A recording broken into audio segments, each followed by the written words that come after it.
Bismillahirrahmanirrahim. Assalamu alaikum. Ladies and gentlemen, I hope you're all well. Today we'll discuss what is federation. So, the definition of federation is it is the type of state in which the constitution distributes powers between the federal government and the unit governments. So, you can understand that federal and unit governments means in federation there are two types of governments. That is, one is federal government and other is called unit government or unit governments. Unit governments are those that are in provinces, and federal is the national level government, which means that federal government operates at the national level and the unit governments operate at the provincial levels or the state levels. And the distribution of power between these two governments is carried out or achieved by the constitution of the country. So it is a system in which provinces get some guarantee of autonomy in the constitution. Means the autonomy of the unit government is protected by the constitution.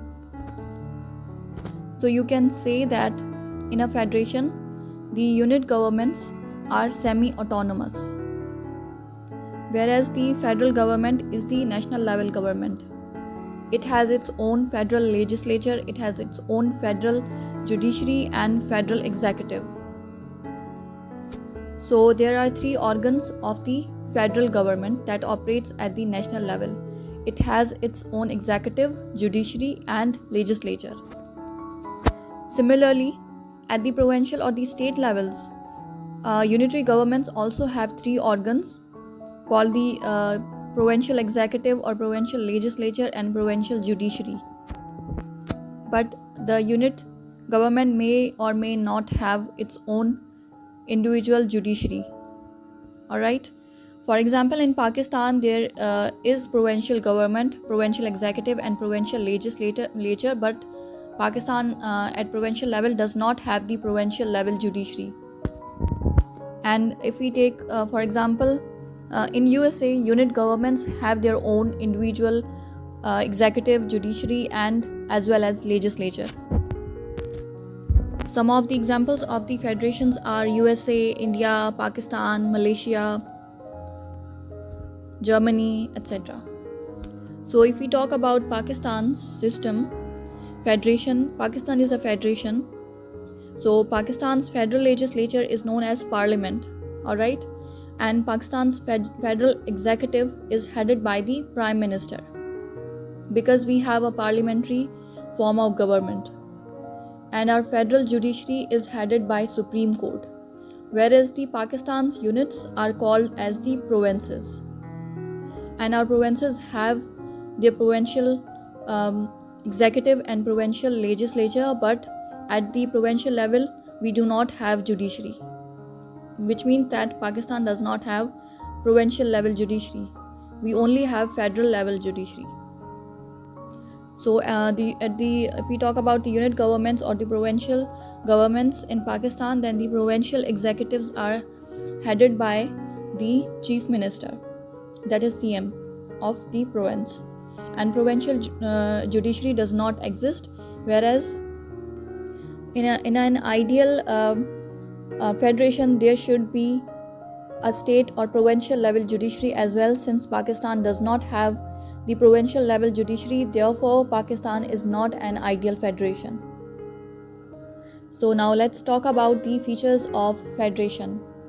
In a federation, there must be two governments, that is federal government and the unitary governments, alright?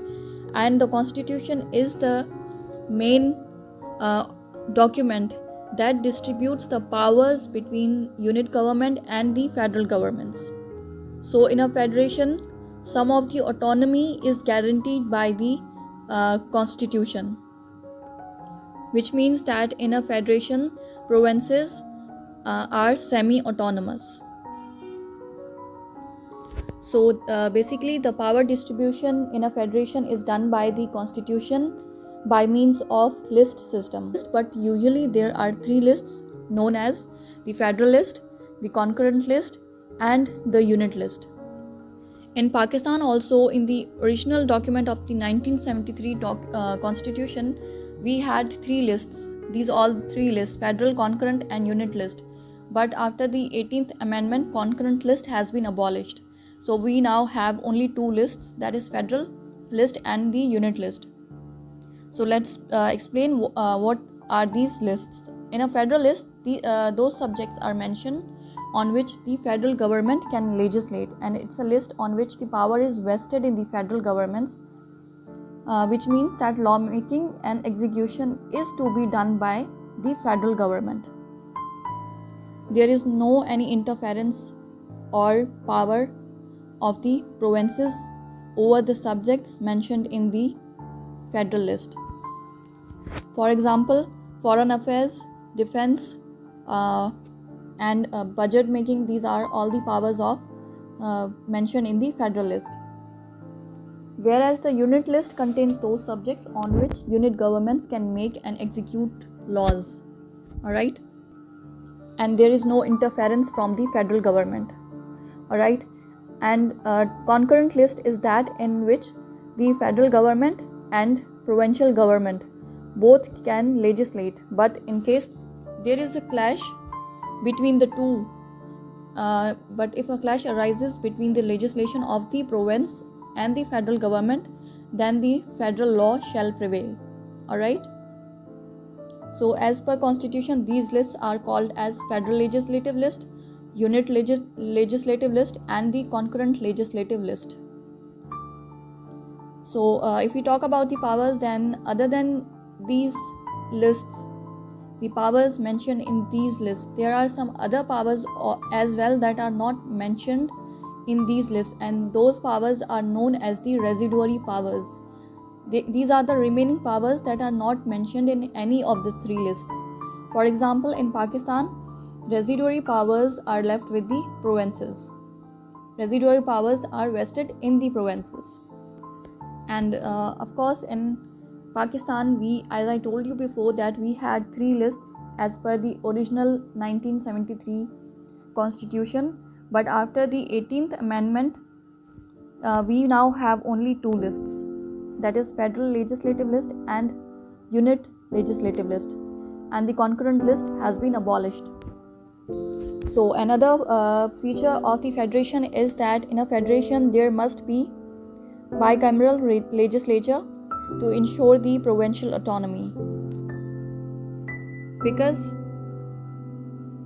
the provincial autonomy is ensured in such a way that in the upper house there is equal representation from each house, whereas in the lower house the members are elected on the basis of population, which means that in the upper house the members are elected based on the principle of parity, means that there will be equal representation from all provinces.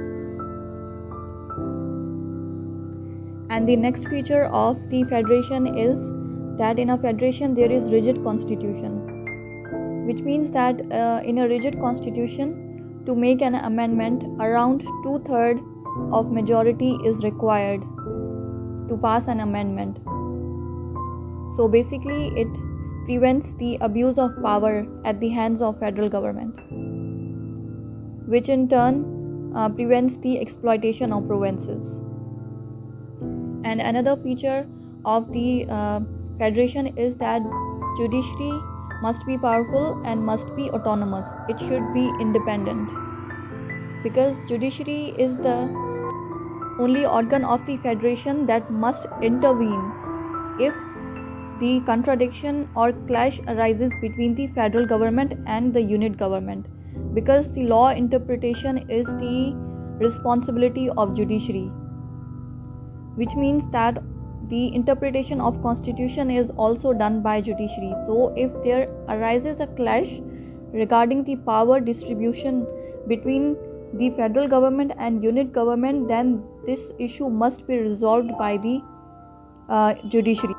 Hence, judiciary must be supreme to pass fair verdict on any case. Therefore, an independent judiciary is crucial to the federation. So these were all the main features of a federation. And now we'll talk about the unitary system. In a unitary system, the powers are exercised by the central government, and it is upon the central government, it's upon their wish whether they want to devolve power to the provincial governments or not. So as we studied before, that in a federation the power distribution is between federal government and the unitary government, but in a unitary system of government, all power is vested in the central government, and it's upon the central government whether it wants to devolve power to the provincial governments or not. So that's the basic difference between two. So as we studied that all power is concentrated in the hands of the central government, which means that constitutionally there is no guarantee or protection to the rights of government, which means provincial governments, which means that the provinces are not autonomous or semi-autonomous. The constitution does not guarantee protection to the autonomy of a province. So basically, in a unitary system, there is no concept of the autonomous or semi-autonomous provinces, because all powers by the constitution are given to the central government. Whereas in federation, there was power distribution between federal government and the central government, and the autonomy of the provinces was protected by the constitution. So here is the difference between federation and the unitary system. Okay, now let's see the features of the unitary system. In a unitary system, central government is supreme, which means that it has all the powers, and it's upon the central government whether it wants to devolve power or not. Alright, and constitution may or may not be written, because it's understood that all powers ultimately is concentrated in the central government. Since there is no concept of distribution of power, so that's why the constitution may or may not be written.